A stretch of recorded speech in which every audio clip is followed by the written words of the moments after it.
Ask any woman who's in their 30s or their 40s, and I'm sure they will tell you that the conversations in the group chat sound a little like this.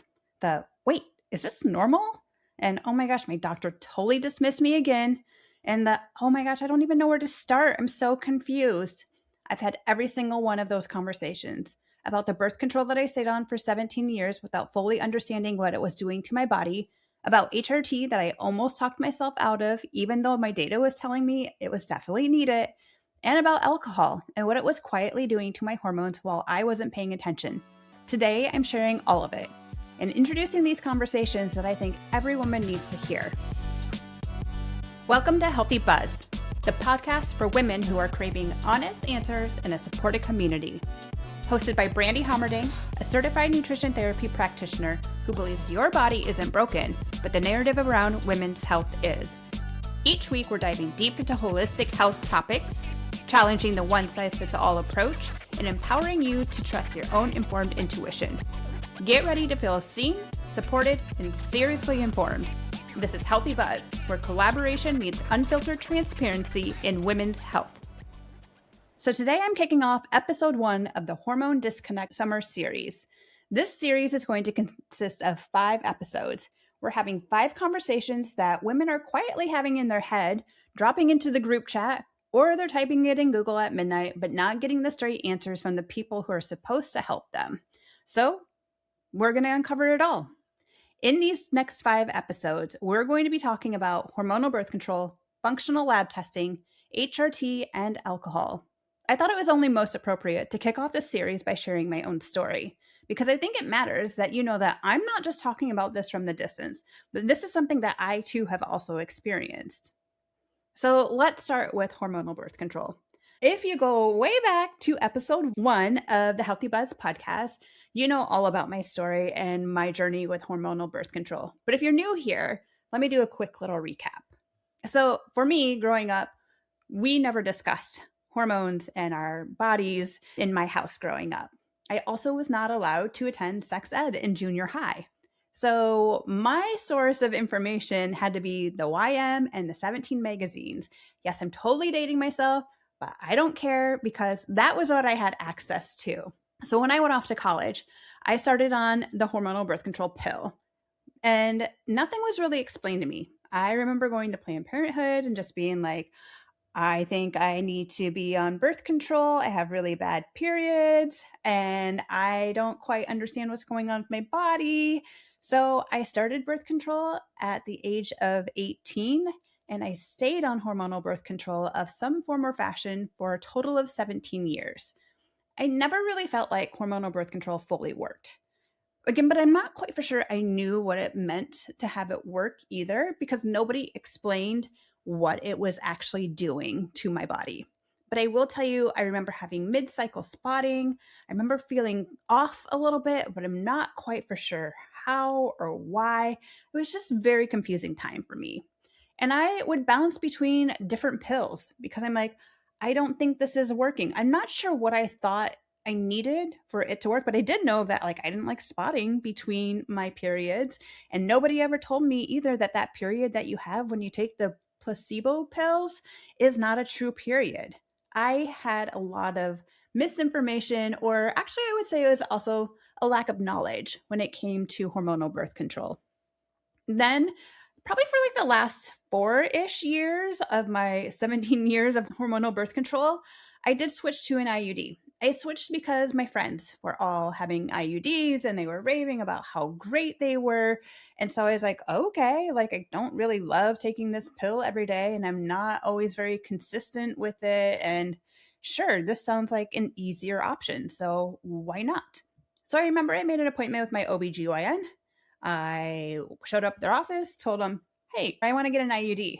And they're like, okay, well, we have 2 options. We have the Mirena IUD and we have the copper IUD. And I was like, what's the difference? And basically, I remember the OBGYN telling me, well, with the Mirena IUD, you might not have your period. Your period might stop altogether. And with the copper IUD, you might have really heavy and long periods while your body's adjusting. And I was like, well, this is a no fucking brainer here because I had really horrible periods before I started birth control. So I was like, I mean, sign me up for no periods. This sounds lovely. Why not? I remember leaving that office with pamphlets on both different options of the IUD. And I think I put them both in the trash can. I'm pretty sure I did not open either of them. And like the next week, went back, got that Mirena IUD, and thought my life should be so much better now. But it wasn't. It was just masking a lot of different things going on in my body. I remember too, like, my period did stop. And I remember having a lot of hormonal acne breakouts on my chin. And I was like, what is this? And after a couple of years of dealing with that, I started to question whether I should really be on any type of birth control. I started going to school for nutrition therapy. And I was like, I don't know if I want to be on this hormonal birth control. I haven't had a normal period or cycle or any of that since I was 18. Maybe it's time to stop this hormonal birth control. And when I went off hormonal birth control, my period was gone. It didn't come back.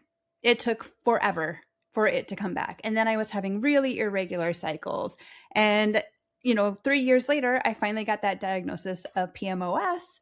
And so many things made so much sense looking back on how that hormonal birth control had masked so many symptoms for me, but it never really fixed them because it's not a fix. It's a Band-Aid. And it's not going to address the root cause of what's going on with your hormones. So I had a lot to learning to do. So I never knew I could ask more questions because nobody said I should.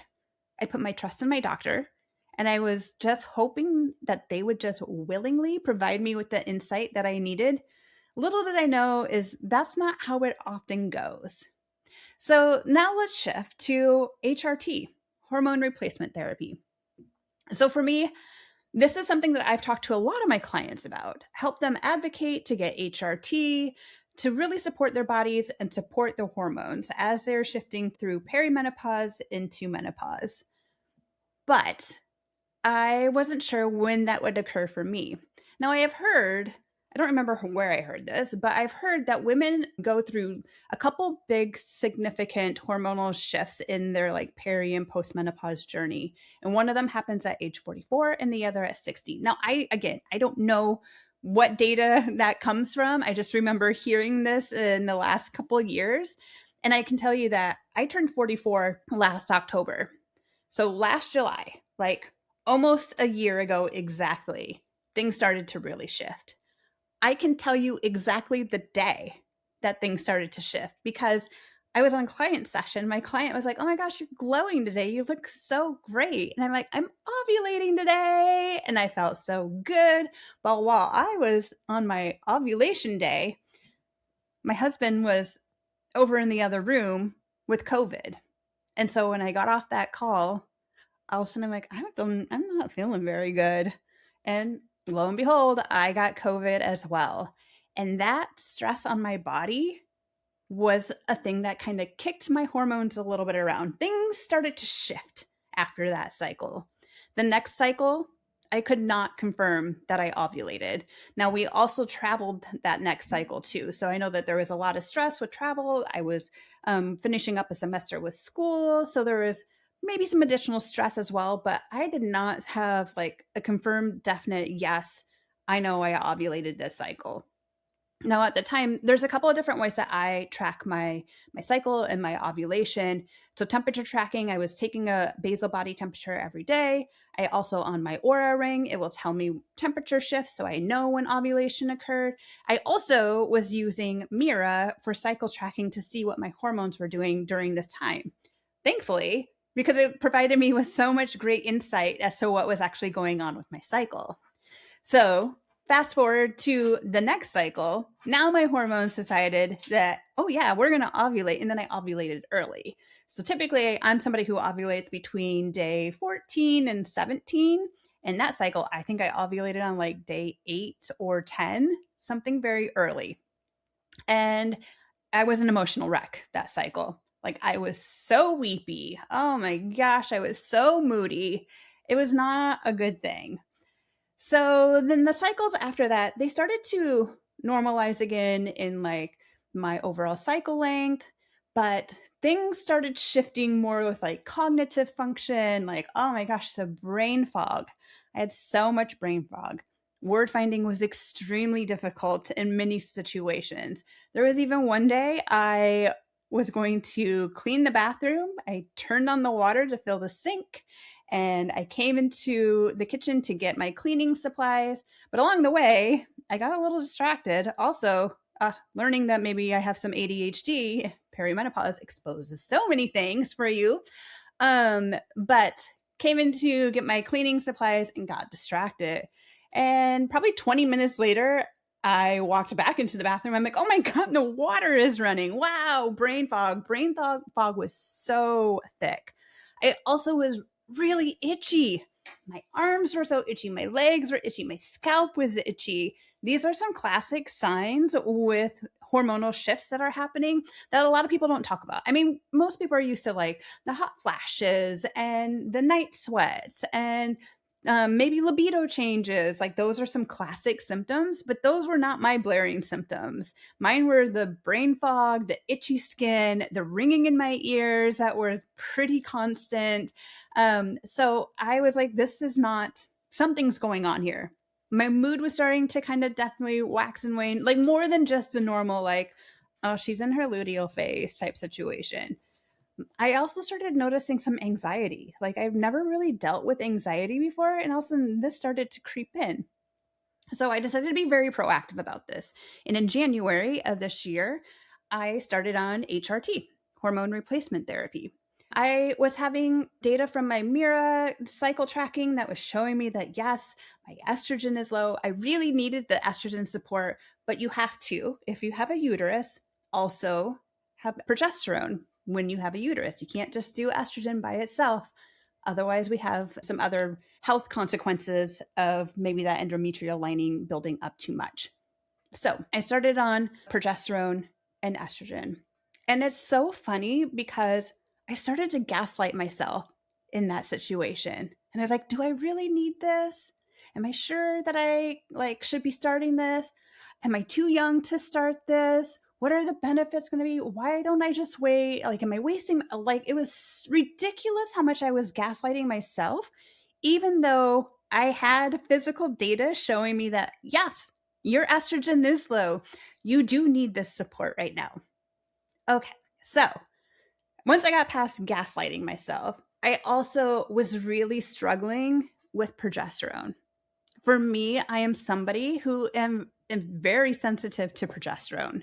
So starting even at that lowest dose of the Prometrium, the oral progesterone. Now, mind you, in the episode coming up about HRT, we're going to talk about progesterone versus progestin. But I was taking that Prometrium, the lowest dose, 100 milligrams, and I was not reacting well to it. Now, a lot of times people are like, oh my gosh, with progesterone, like I'm sleeping good and my mood is great. And for me, I was like, oh my gosh, my hunger is cranked to 100. I was so fucking hungry.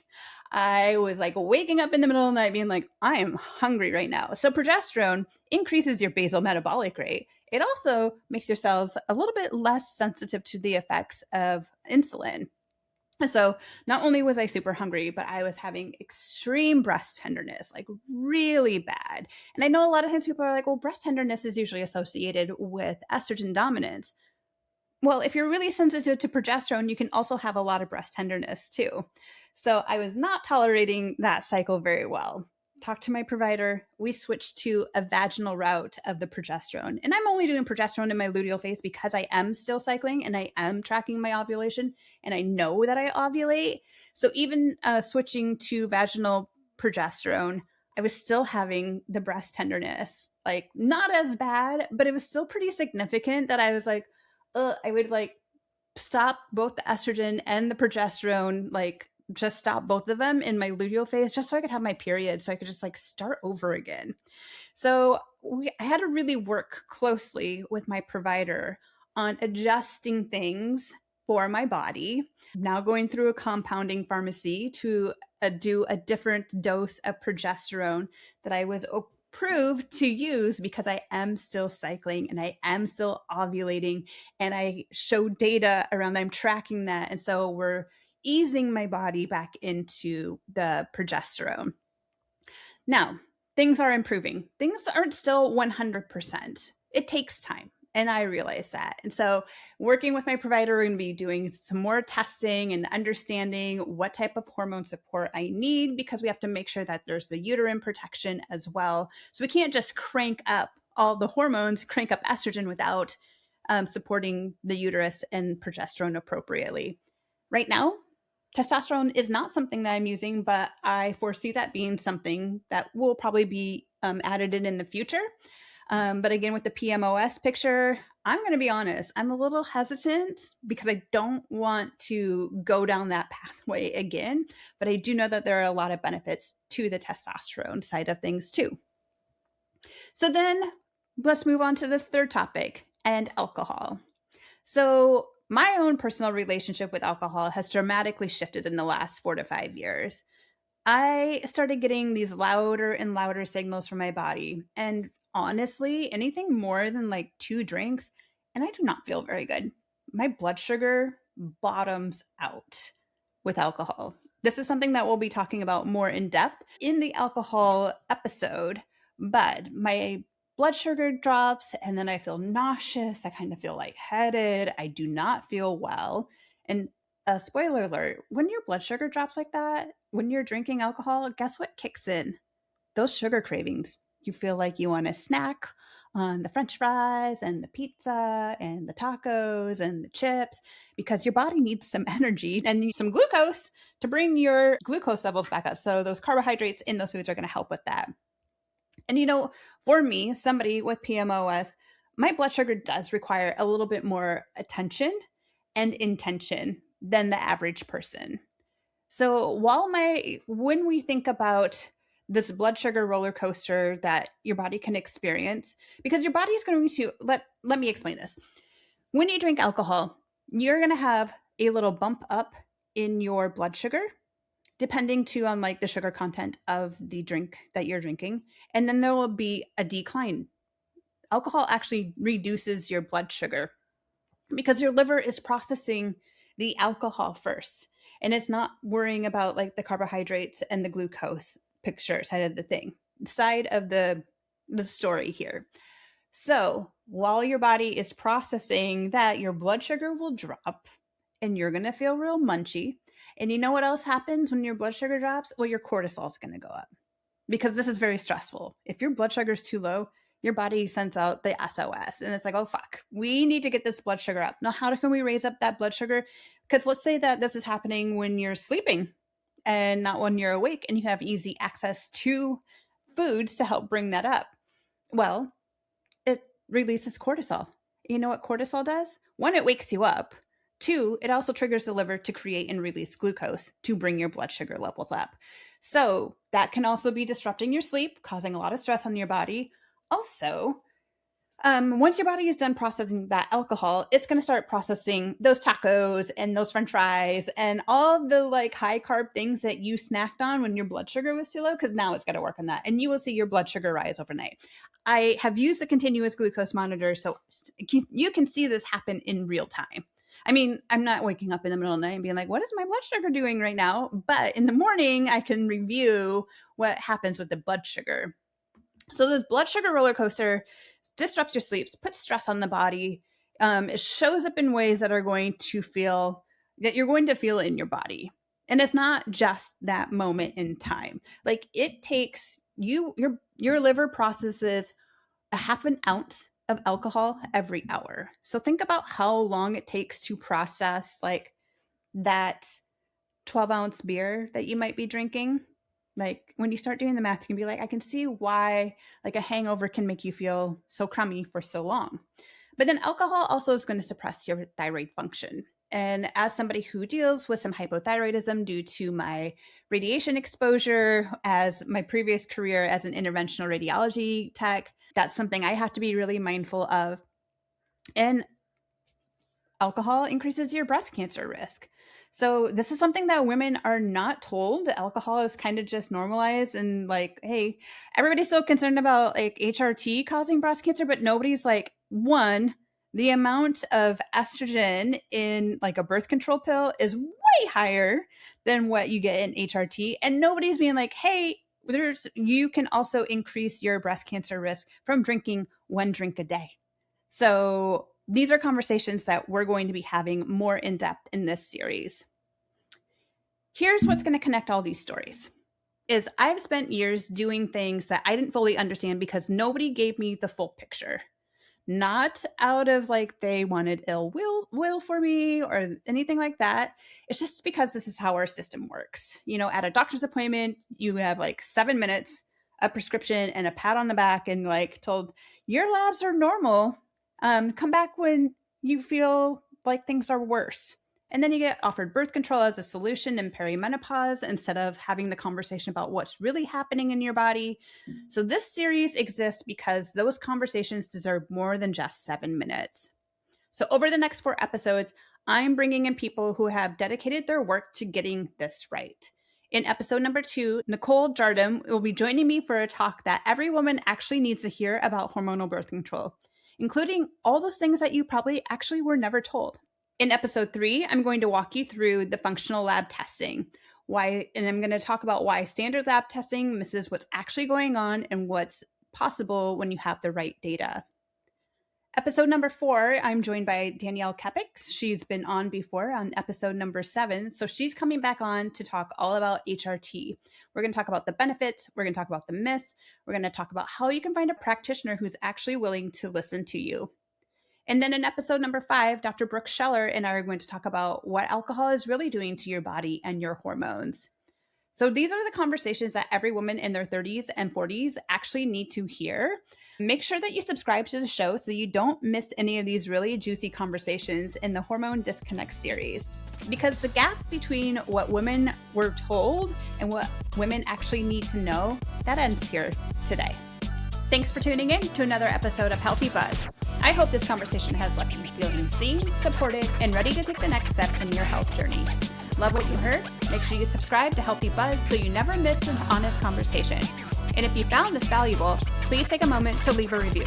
I truly appreciate it. For exclusive weekly tips and holistic strategies, be sure to subscribe to my weekly newsletter. The link is in the show notes. Remember, this isn't just nutrition, it's permission to trust your body. I'll catch you on the next episode of Healthy Buzz.